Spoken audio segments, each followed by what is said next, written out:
C'est un grand honneur de recevoir le président de la Confédération.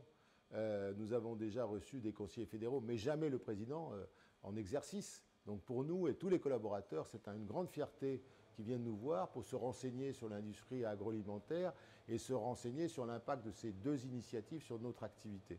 Alors je vais lui présenter nos produits, je vais lui présenter l'histoire de l'entreprise et puis je vais lui montrer aussi la chaîne de production de cornichons qui est le produit phare de notre entreprise sur lequel on va pouvoir discuter.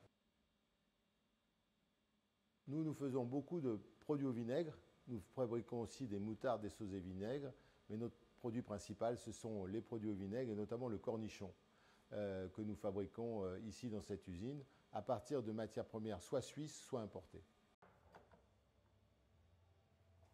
Il y a deux initiatives très différentes. La première, c'est celle qu'on appelle l'eau propre. Et dans cette initiative, si vous lisez le texte de loi, c'est l'interdiction de toute forme de pesticides pour les agriculteurs qui voudraient avoir les subsides. Et nous pensons que c'est totalement impossible de faire de l'agriculture sans aucune forme de pesticide, qu'il soit de synthèse ou naturel. Nous faisons du bio, nous avons une toute petite production de bio, on utilise des produits naturels et déjà là c'est difficile d'avoir le tonnage. Donc obtenir pour nous 1000 tonnes de produits suisses sans aucun pesticide, ça nous semble totalement irréaliste.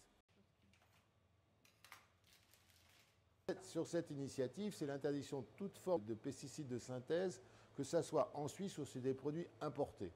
Et il y a un délai de 10 ans. Donc il y a une vraie volonté de vouloir faire de l'agriculture propre, c'est-à-dire sans aucun pesticide de synthèse, de façon à préserver la nature. Nous ne sommes pas contre l'idée, à long terme, de supprimer ces pesticides de synthèse. Par contre, il nous semble que le délai de 10 ans est très court pour arriver à une agriculture bio. Parce qu'en fait, si vous interdisez les pesticides de synthèse, ça veut dire que vous êtes 100% bio. Ça veut dire que nous, il faudrait qu'on soit 100% bio sur les produits importés comme sur les produits suisses. Et le délai de 10 ans peut sembler long, mais en fait, c'est très court.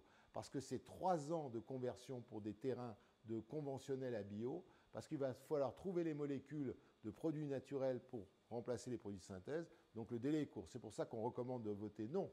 Cependant, l'idée est bonne de dire sur le long terme, 20 ans, 30 ans, se débarrasser des produits de synthèse, c'est une bonne idée.